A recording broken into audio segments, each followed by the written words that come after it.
Hi, Goddess of Love here. Again, kamusta kayo dyan mga goddess ko? So, yan, another reading tayo today for the fire signs, Aries, Leo, and Sag, no? So, let's see ano yung third party situation, conflict, no? Sa relationship ninyo ng person mo, no? Mga fire signs natin dyan, no? Tignan natin, pwedeng hindi naman yan person, pwedeng situation, pag-uugali, no? Ayun yung nagiging conflict, no, sa inyong relationship, no, mga goddesses ko, no. So tingnan natin ano rin yung message ng inyong inner self, and of course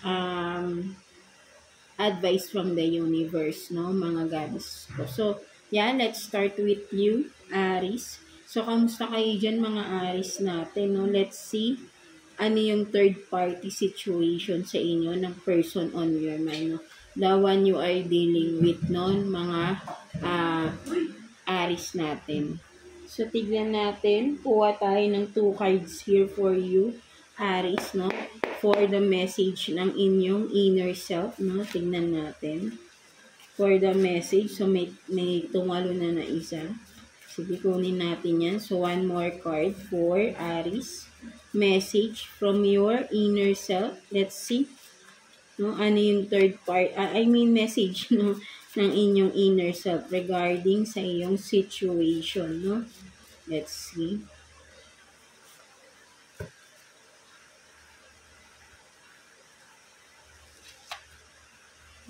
So you have this blessing in disguise, no? Blessing in disguise. And then narcissistic, abusive, no?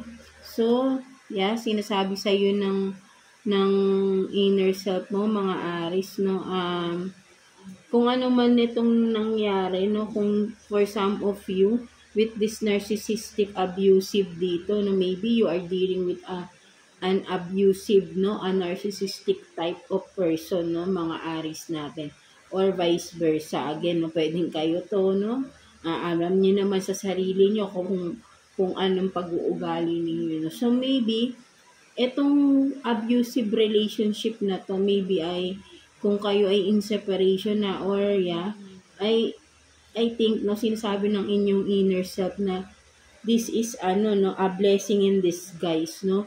Kumbaga, nalaman mo na parang nagkaroon ka na ng lakas ng loob para umalis sa relationship for some of you, no? Sinasabi ng inner self mo, this is a blessing in disguise, no?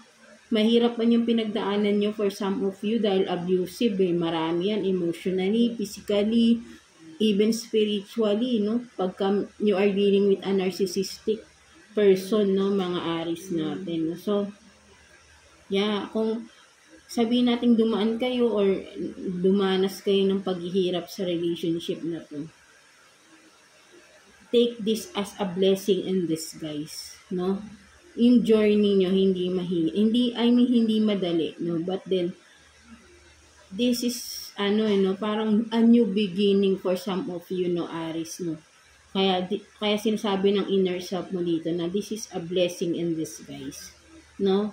Kasi, finally, na-realize mo that you are in an abusive relationship, nagising ka na, no? For some of you, ayun yung nakikita ko rito, no, na sinasabi ng inyong inner self, no, mga Aries natin, no? So, let's see. Kuha tayo dito ng 3 cards for you, Aries, no, for your situation, no, current situation ninyo, ng person you are dealing with, no? Tingnan natin. Kuha tayo dito ng 3 cards for Aries, no? Ano bang nangyayari, ganap sa inyong sitwasyon ngayon? Relationship, kung ano ba to? Third party ninyo, conflicts, no? Tignan natin. 3 cards for Aries.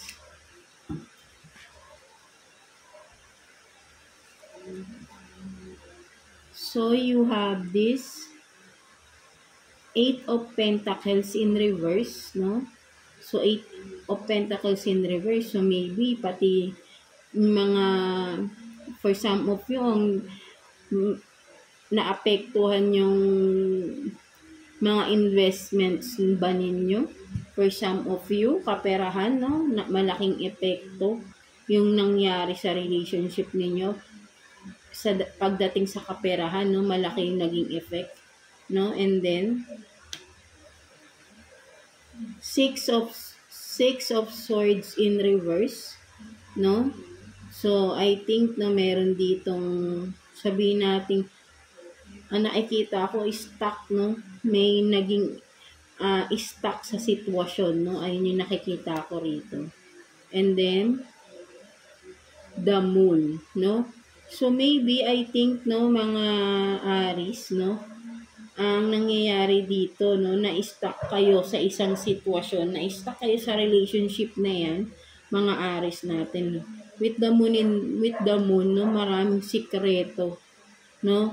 Maraming sikreto. Kaya pala minsan ito nakikita ko rito, no?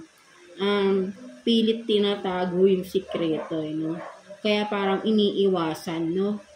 With the Six of Swords in reverse, ang nakikita ko rito, minamanipulate yung sitwasyon, na parang nasisense ko is yung pilit pa rin tinatago kahit na na-reveal na, no? Parang ganun yung nakikita ko rito, no? At ang laki ng effect, no, na nangyari sa kaperahan ninyo, no, mga Aries, no, sa relationship ninyo mismo, no? Ay hindi nyo nakikita. Kumbaga, for some of you, na-bankrupt ka pa, no? For some of you, kasi yung pinaghirapan mong money, no? Kumbaga, from the past, nakikita ko, sagana ka, or sabihin nating going well, no? Kung may businessman kayo, job man yan, no? Hindi insakto, no? Parang sabihin nating meron kayong pero itong pinagkakakitaan, no? I mean, income, investments, no? Or savings, no? Sabihin rin natin.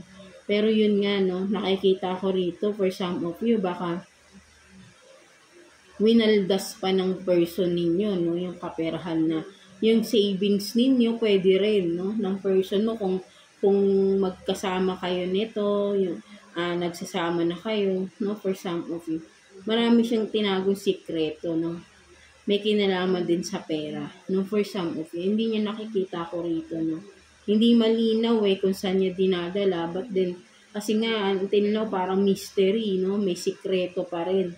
Hindi malinaw saan napunta, no? Yung mga ininvest ba? For some of you, yung ininvest, yung savings, for some of you, no? Ayun yung nakikita ko rito, no? Hindi malinaw saan dinala ng person ninyo yung mga pera, no? May ganun, no? May sikreto rito na nakikita ako dito, no? Mga Aries natin, no? So, let's see. Kuha naman tayo dito ng 4 cards for you, Aries. 4 cards for Aries. Let's see. 4 cards for Aries, no? Additional messages. Tingnan natin. For Aries. Tingnan natin.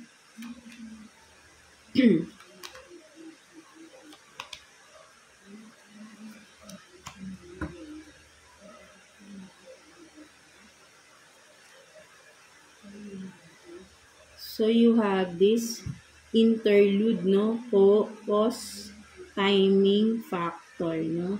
So, may pause ngayon, no? Kumbaga, parang sabihin nating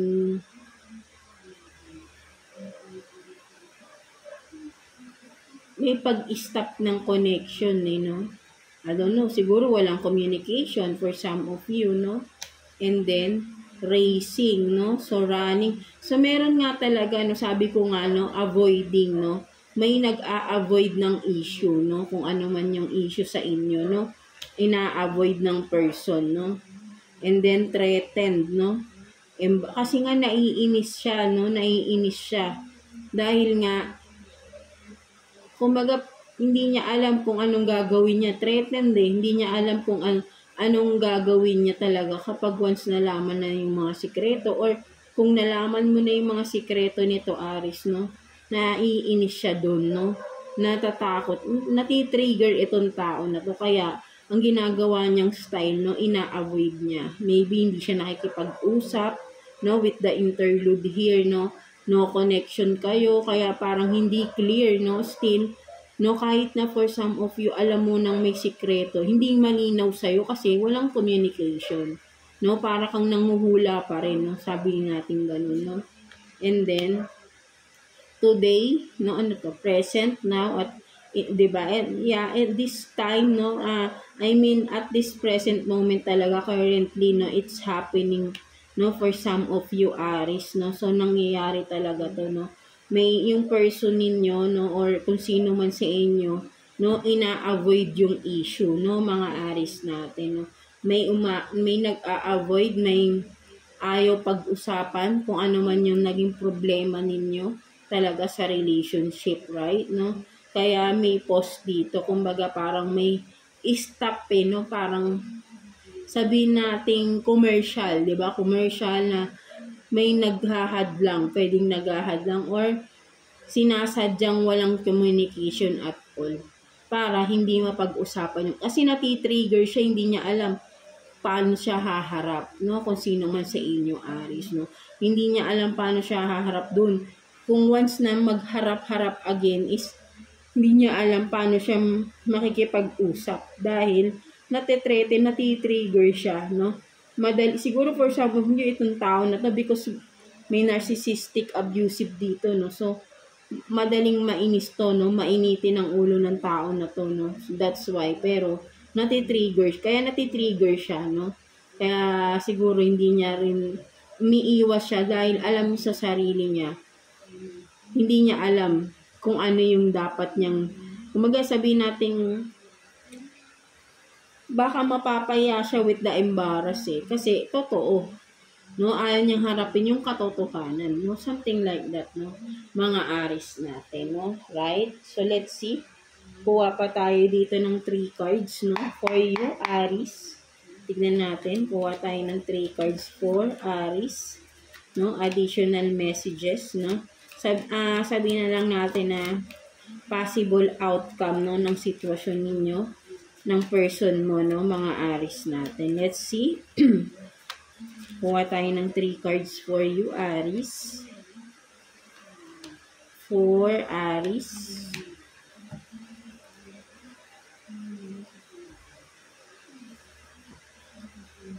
So, 7 of Wands, no? So, meron na, I think, no, for some of you, Aries, no, talagang sabihin nating nalabas na lahat ng informasyon no? Yung mga dapat nalaman na, no? Kaya pala siguro sinasabing ng inner self mo, blessing in disguise tong mga pang-a-abuse sa'yo, no? Dahil nagising ka, no? For some of you, no? And yun nga, no? Marami nang na-reveal with the 7 of Wands in reverse. Ang nakikita ko rito, marami nang nasiwalat, marami nang nalaman na sikreto, no, for some of you. And then,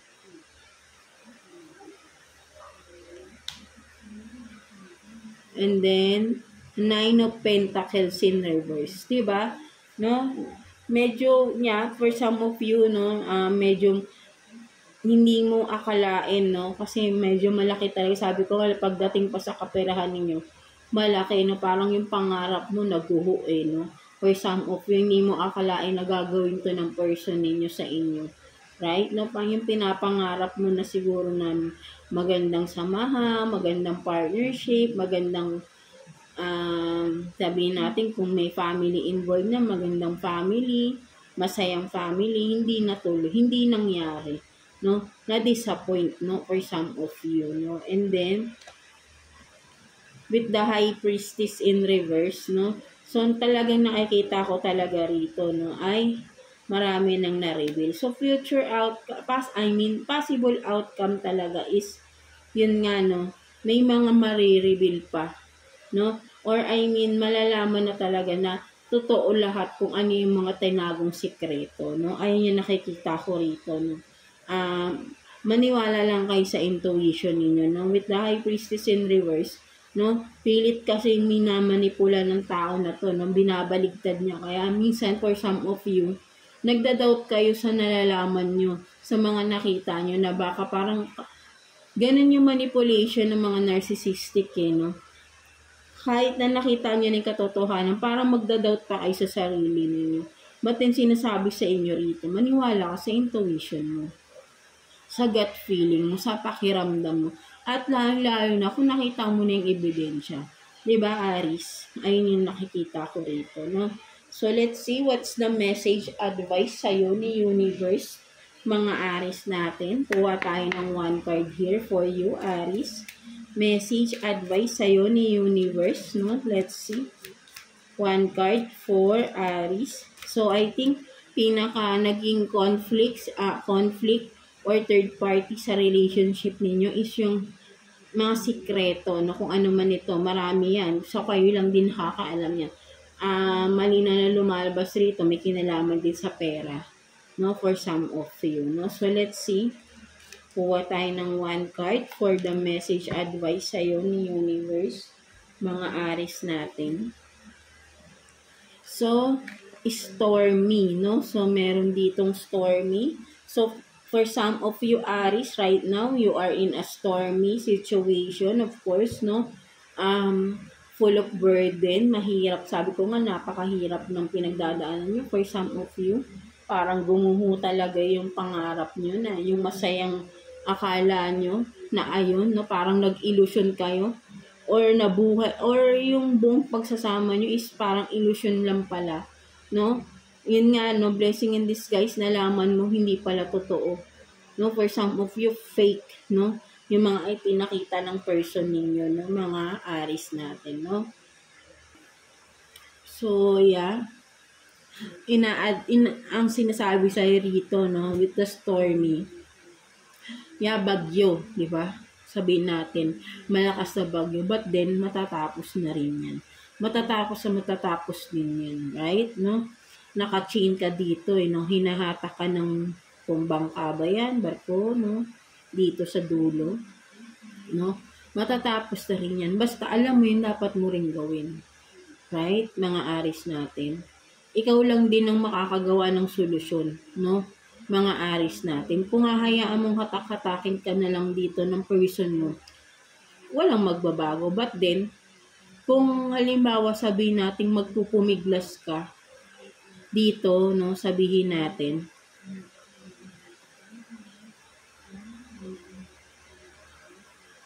diba? Kasi parang nakikita ko rito parang minamanipula ka talaga no? Kinokontrol ka, no? Kasi may chain Pero kung gagawin mo, hindi ka na magpapakontrol, lalakasan mo yung loob mo, no? Yung bagyo sa buhay mo, yung stormy na sitwasyon mo, makakawala ka dyan. Right? No, sinasabi sa'yo ni Universe, no? Alam mo yung dapat mong gawin. Dahil nararanasan mo yung nahihirapan ka, alam mo rin paano mawala or paano makawala sa paghihirap na yan. Because nakita mo na yung katotohanan Wala kang dapat ikatakot kasi alam mo na yung katotohanan Doon ka lang sa katotohanan. 'Di ba? Maniwala ka sa nakita mo, sa mga natuklasan mo, no? Something like that, no, mga Aries. So, ayun yung nakikita ko rito. Ikaw din mismo ang makakagawa ng paraan para makaalis ka sa sitwasyon mo, mga Aries natin. So, yeah, that's it for you, mga Aries. So, I hope na nakaresonate kayo sa reading ninyo today. So, yeah, God bless you all and thank you for watching, Aries.